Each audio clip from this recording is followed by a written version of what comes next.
All right, let's look at the set, which is about Arti and visual impairment. Now, it says Arti, CEO of an FMCG company, was under pressure from the Board of Governors, BOG, to increase diversity in the workforce. All right, so Arti is the CEO of an FMCG company, and she's under pressure from the Board of Governors, who are obviously higher up in the hierarchy, to increase diversity in the workforce. All right, so obviously diversity is an important point. It's an important aspect in today's organization. So she is clearly under pressure to increase diversity. Now, diversity can come in different forms. The set will make it clear what kind of diversity it's talking about. The board wanted the company to hire candidates with vision impairment, as it believed that they contributed to organizations in many unique ways. So this is the diversity aspect in the question, which is to hire candidates with vision impairment. Now, diversity of employees, of course, is to hire different kinds of employees. And as I said, it can come in different forms. The most common one is gender diversity. But here we're talking about hiring candidates with vision impairment. All right. The board wants to do that because the board believes that they contribute, candidates with vision impairment can contribute to the organization in many unique ways. So that's why they're putting pressure on Arti to hire such candidates. Now, there's a star against vision, beside vision impairment. So let's look at that. A person with a vision impairment in a range of 60 to 100% is referred to as a visually impaired person. Okay, so remember, they are the board wants them to hire candidates with vision impairment, and here it's defined as that we term a person as visually impaired when they have a vision impairment in a range of 60 to 100%. So it defines visually impaired people in the brackets, and it also says a person with 100% vision impairment cannot see at all. Okay, so this is what's so it's defining visually impaired people, and it also says that somebody who has 100% vision impairment, which is of course a part of visually impaired, cannot see at all. All right, let's keep that in mind. The CEO was apprehensive of hiring visually impaired candidates. All right, she was not sure about the feasibility of accommodating them in the current setting. CEO is Arti. Okay, now she's apprehensive. She has concerns around hiring visually impaired candidates. Remember, visually impaired candidates are people with vision impairment in a range of 60 to 100%. Now, she has concerns. It says she was not sure about the feasibility of accommodating them in the current setting. So feasibility is suitability. Okay, so her concern is that she is not sure whether it will be suitable in terms of accommodating them in the current setting. Now, it's a general concern. It can mean different things, but think about it. Suitability of accommodating them in the current setting of the office. All right. So if Arti is hiring visually impaired candidates, obviously she'll have to think about getting separate devices for them, because the regular devices, the regular computers, laptops might not work for visually impaired candidates. They might need additional devices. They would need certain accommodations in the office environment, right? Whether it's lifts or staircase or the general office environment, they would need certain accommodations. So she's not sure about the suitability of accommodating them in the current setting. Where, in other words, she thinks that the current setting is not ready to accommodate visually impaired employees or candidates. So that's her first concern. All right. Moreover, Arti was unsure as to how the visually impaired could contribute meaningfully to the organization.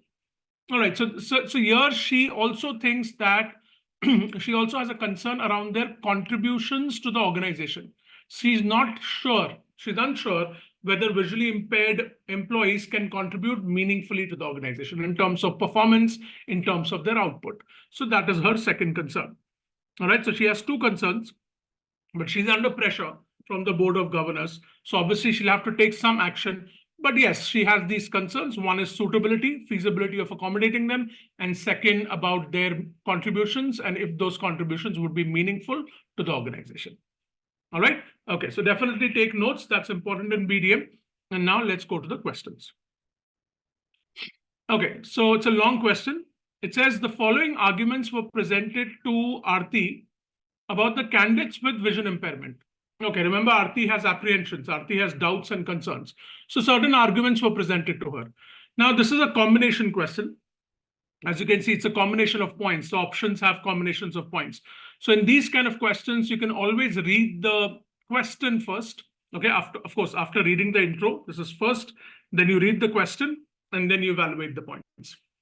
The reason why we do that is when you've read the question, you would know how to evaluate the points. You will evaluate the points accordingly. So you can do that. That's a good way to go about it. In case of combination questions. Now it says, from the above arguments, which of the following options indicate that CEO's apprehensions are misplaced? All right, so this is important. Please understand the question. The CEO has apprehensions, 2 apprehensions here. We have to choose options that indicate that her apprehensions are misplaced. Okay, misplaced means they will indicate that they're unjustified.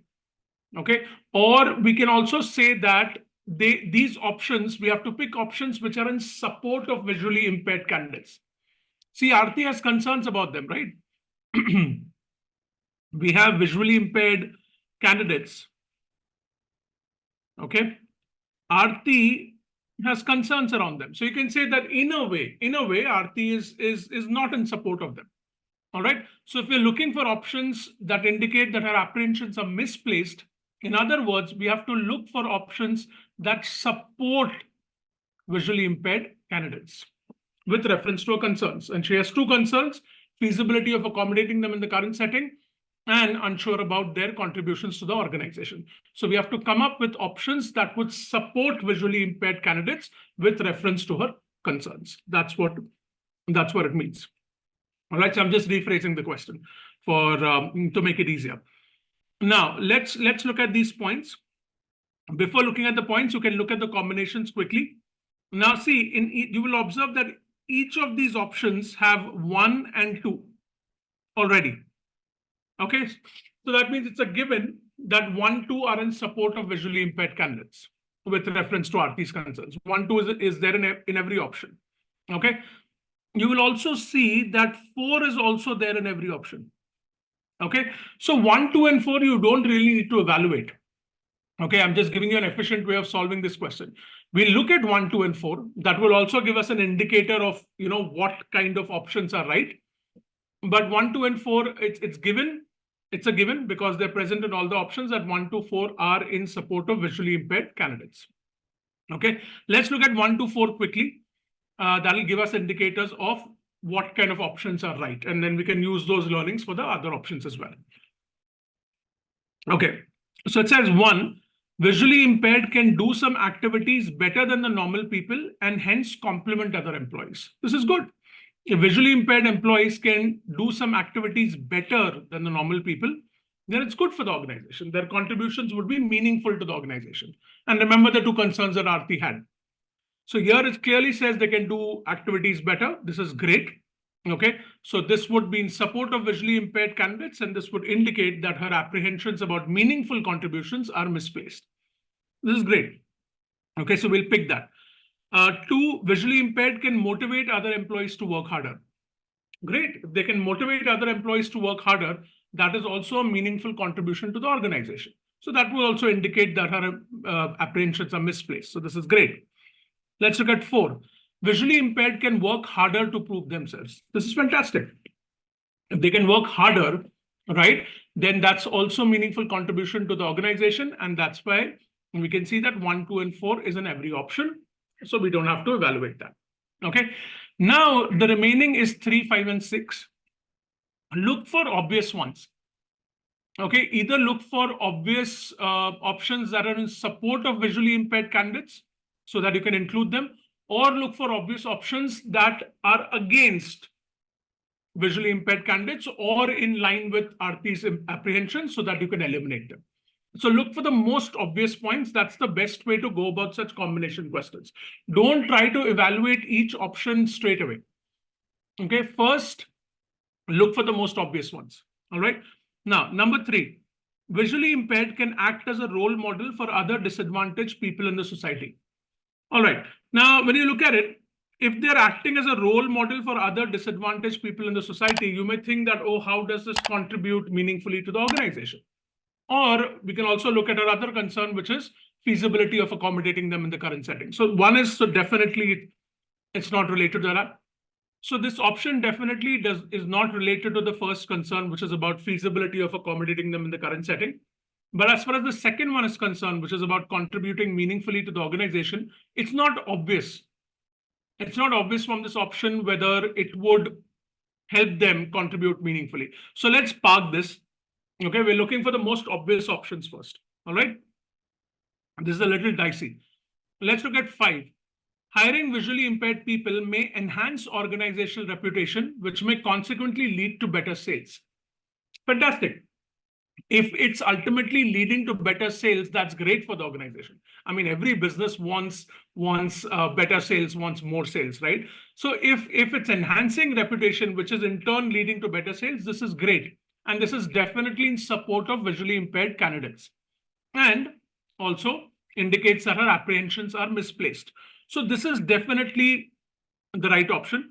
Now, we were looking at, so 1, 2, and 3, of course, is there. Sorry, 1, 2, and 4 is there everywhere. Okay, 3 we don't know. 5 we are sure that it should be a part of the answer. Okay, so now let's look at the option. A has 5, so we'll consider that. B doesn't have 5. We can eliminate this. We're very sure that 5 is a part of the correct answer. C also has 5, so we'll park this. D also has 5, we'll park this. E we can eliminate because it doesn't contain 5. Okay, so the best way to approach this answer is to go with elimination. All right, let's look at 6. Visually impaired have to be paid 20% extra salary. Now, if they have to be paid 20% extra salary, how does this address her concern? How does this indicate that Arti's concern is misplaced? It's definitely not related to feasibility. Also, her concern about meaningful contribution. 6 doesn't talk about their contribution in any way. 6 just says they'll have to be paid 20% extra salary. So this we can eliminate because this does not address her concern in any way. And this is not in support of visually impaired candidate. Okay, so we can eliminate that. Further, if you look at this, if they have to be paid 20% extra salary, that would actually make Arti more concerned. She's already concerned about them. Okay, so that probably might add to her concerns, but it definitely does not address the contribution concern. So this we can eliminate. Okay, straight away, this is obvious. We're looking for obvious points.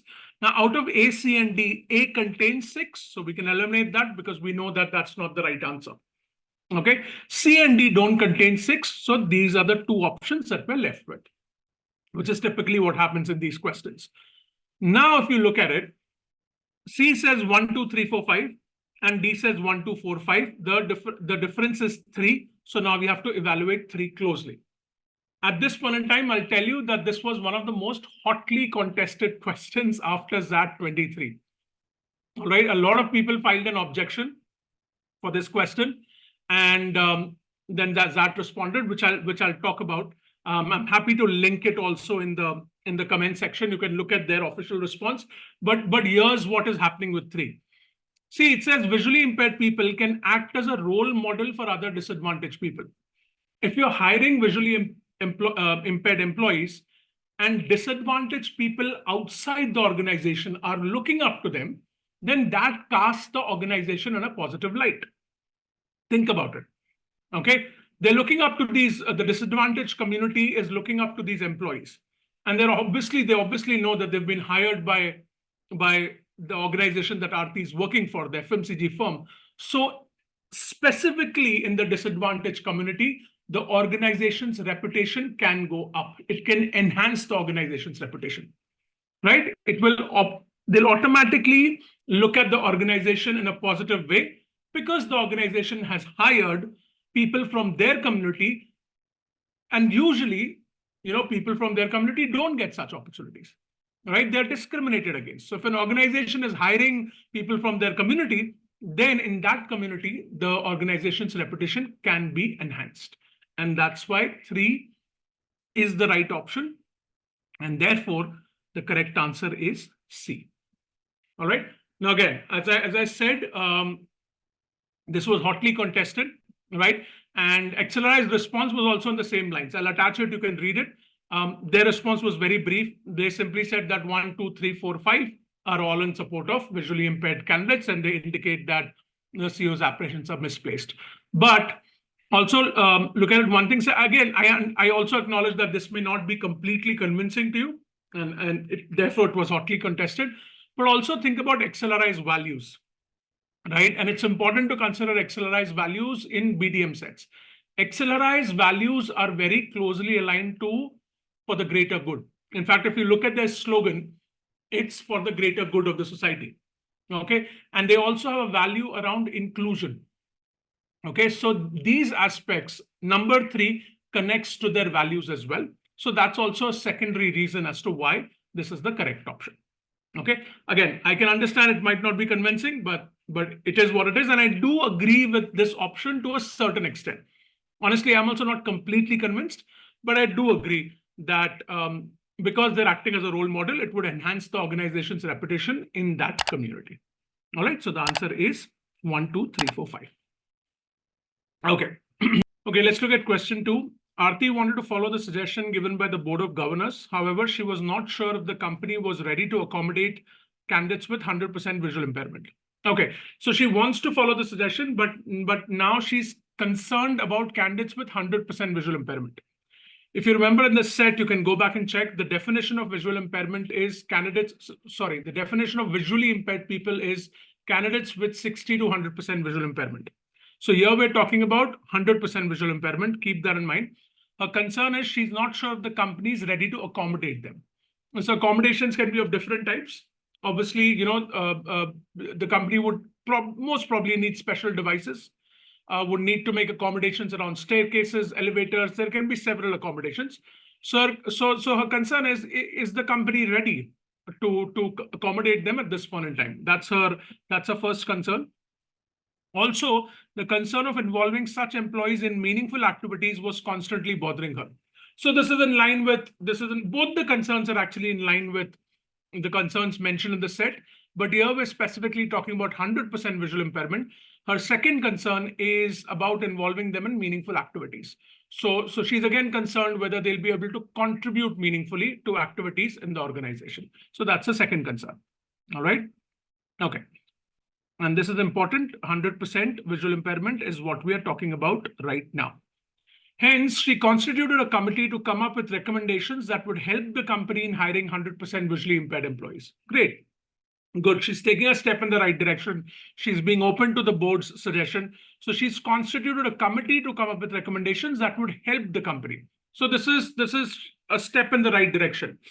She is being open to that, but she set up a committee that can give recommendations first to hire 100% visually impaired employees, and then she wants to go ahead with that. So great. So this committee will come up with recommendations, and we'll see how that sort of pans out in the question. After 2 months of deliberations, the committee came up with the following recommendations. Great. 2 months of deliberation. So the committee really did put in a lot of thought. So they're clearly very serious about this, and they came up with some recommendations. It's a combination question, so you can read the question first. Which of the following options will best allay concerns as well as to be fair to all stakeholders? Now, allay concerns typically means diminish concerns, okay, or reduce concerns. It can mean put the concerns to rest as well, but typically it means reduce concerns or diminish concerns, as well as to be fair to all stakeholders. Now, stakeholders is a broad term. It will involve the organization, the people within the organization, Arti, the board, other employees. It will also, the stakeholders, which also means the candidates that we're hiring, the visually impaired candidates that we're hiring. So it has to be fair to everyone. Excuse me. So we have to look into 2 parts. The question is asking 2 parts. The options have to allay concerns, so reduce or diminish Arti's concerns, and it has to be fair to everyone, organization, as well as the candidates that they're hiring. We have to choose options accordingly, right? And remember, the recommendations that you're evaluating are recommendations to help the company hire 100% visually impaired employees. Okay, so we have to choose options which will do both 1 and 2. Fantastic. Now, in the combination questions, you can look at the options first and see if there is something common. If there's something common across all the options, then you don't really need to evaluate it because you will have to include it. So here you will see that 3 is common across the board. Okay, so that means 3 is an option that will do both 1 and 2. It's a given. Okay, so we can look at 3 quickly. We don't have to evaluate it, but that can give us an indicator of what kind of options will be right in this question. So 3 says ensure visually impaired friendly office space, food courts, restrooms, parking, etc. Great. Okay, so by doing this, see, her concern A is that the company ready to accommodate them. So if the recommendation is to have visually impaired friendly office space, food courts, like make changes for them, then it's great. Then it definitely allays her concern around A. And is it fair to all stakeholders? It is, right? It's fair to the organization. It's definitely fair to the visually impaired candidates that are coming in. Okay, so it does diminish your concerns. Now, if your doubt is that, oh, it doesn't do anything about B, remember we're talking about diminishing concerns. Okay, so 3 does diminish her concerns, right? Does diminish A, or you can even say it well, not address but diminish A. So allay concerns diminishing is fine. If it doesn't address B, that's okay. It is still diminishing her concerns, right? And it's also fair to her stakeholder. So 3 is definitely the right answer. We know that. Now we can evaluate 1, 2, and 4.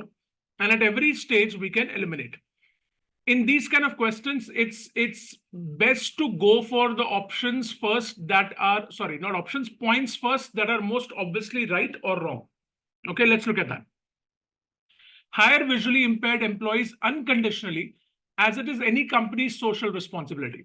Now think about it. Unconditionally means hire them without any condition, right? Because it's a company's social responsibility. Now it sounds great because it's a company's social responsibility, but if we are hiring them without any condition, how is it allaying Arti's concern, right? We are not making any accommodations. Yeah, so concern A is not allayed. The concern about involving them in meaningful activities will also remain because we're not talking about that. There's nothing to allay either concern A or B. So this is not allaying Arti's concerns at all. So this option cannot be right.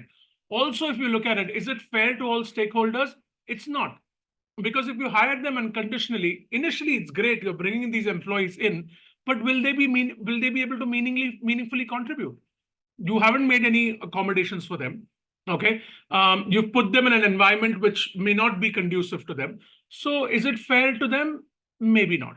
Okay, but even if you don't consider the second part, one part, it doesn't allay her concerns at all. So this can't be the answer. All right. Okay, let's look at 2. Hire visually impaired employees in the activities they can contribute. This is good. All right. You are hiring them for specific activities where they will be able to contribute. Now, we have to be realistic, right? Will they be able to contribute to all activities? Maybe not. But if we can think about, the committee says, okay, there are specific activities they've evaluated where they can effectively contribute. This will allay Arti's concerns, especially B. Okay. And also it's fair to the employees that are coming in. So this is good. Okay, and B is this one, concern of involving such employees in meaningful activities. So it definitely allays that. This is the right answer. Okay, now let's go to 4 as well. Allow guide dogs to assist employees with 100% vision impairment in the office premises. Now, if we're allowing guide dogs to assist these employees, this is going to make their life easier. Okay, and this allays her concerns specifically around A. A is around accommodating them. So you're making accommodations for them. You're by allowing guide dogs. So you're making the office space easier for them to navigate. So it definitely allays A. Okay. And it is fair to the candidates coming in as well. So 4 is also correct. So therefore, the answer is 2, 3, and 4. E is the right answer. Okay. But there's an efficient way of solving it. See, what happens here is when you're evaluating 1, and if you're sure that 1 is not the correct answer, you can straight away eliminate A, B, and C because it has 1. Okay, so A goes, B goes, C goes. Then you're stuck between D and E.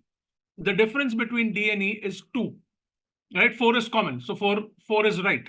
Okay, you just have to evaluate 2.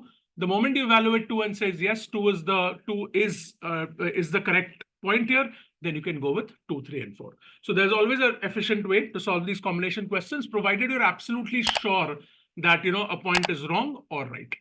Okay, so the answer in this case is 2, 3, and 4. Let's look at question 3. Suresh refuses to be served coffee by visually impaired baristas. Okay, now this outright looks problematic.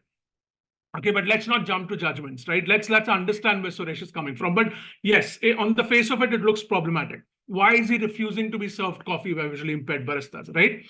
But he does believe in donating to the visually impaired. Okay, so he donates them. He donates to the visually impaired, but at the same time, he refuses to be served coffee by visually impaired baristas. Okay, so it looks problematic, but then the second part B, right? We have A where his refusal, B is his donations. So this is kind of puts Suresh in a gray area. Okay, let's consider. The following statements could explain why Suresh does not want to be served by visually impaired baristas. Okay, so they would give a justification or they would give a reason as to why Suresh is refusing. Again, a combination question. Let's look at the question first. From the following, choose the option that best explains Suresh's biased behavior. Now understand the question. We have to choose an option that best explains his behavior. Simple. Okay, don't stretch the question too much. Suresh is exhibiting biased behavior, clearly, because he's refusing to be served coffee by visually impaired baristas. But then what are the reasons behind it? Okay, that's what we have to evaluate. So we have to choose an option that best explains his behavior. That's it. Okay. The options don't have to be positive or negative or anything of that sort. They just have to best explain his biased behavior. Why is Suresh acting the way he's acting? Why does Suresh have this bias? Is what the question is asking. All right. Let's look at the options again to see if something is common. Nothing in this option is common. 1 also is not present in E. 2 is not present here. So nothing is common. So we can't use the strategy that we've used in the past 2 questions. So again, let's go for the obvious correct or the obvious wrong ones. Okay, first. 1. He thinks that visually impaired are inefficient at serving coffee. Now see, be careful with this option. See, the moment you read this, your reaction might be, this is wrong. Okay, Suresh is wrong. Why is he thinking that visually impaired are inefficient at serving coffee? But we are not here to answer whether Suresh is right or wrong. We are just here to answer what can explain his behavior. Okay, what points can explain Suresh's bias or Suresh's biased behavior? That's what we're answering. We're not judging Suresh here. Okay, that's not what the question is asking. So if he thinks that visually impaired are inefficient at serving coffee, that can explain his behavior, right? Okay, he thinks that they're inefficient. That's why he doesn't want to be served coffee by them. Don't judge Suresh. Just pick out options that explain his behavior. 1 does explain his behavior. Okay, so 1 is correct. So we can eliminate E. Okay, 1 is obviously correct. All right. Okay. Number 2, his parents have taught him to donate instead of accepting services from challenged individuals. Now, this may seem like an absurd option, but take the option at face value. Okay, don't worry whether it makes sense or not. Just take the option. His parents have taught him to donate, and that's why he believes in donating instead of accepting services from challenged individuals. Well, that's the way he's been brought up. Right? His parents have brought up in that way, that don't accept services from challenged individuals for whatever reasons. We don't know those reasons. But they've also taught him to donate. So that can explain his biased behavior, right? That can explain why he's refusing to be served coffee by visually impaired baristas. Okay, so this is the correct option. All right. Okay. Now we can eliminate C, okay, based on this because 2 is correct. He believes that his refusal to be served will have adverse consequences. Now understand this option. He believes that his refusal to be served will have adverse consequences. Now he's thinking, per this option, he's thinking about the consequences. He's refusing, he knows that. He believes that his refusal will have adverse consequences. Adverse consequences on whom?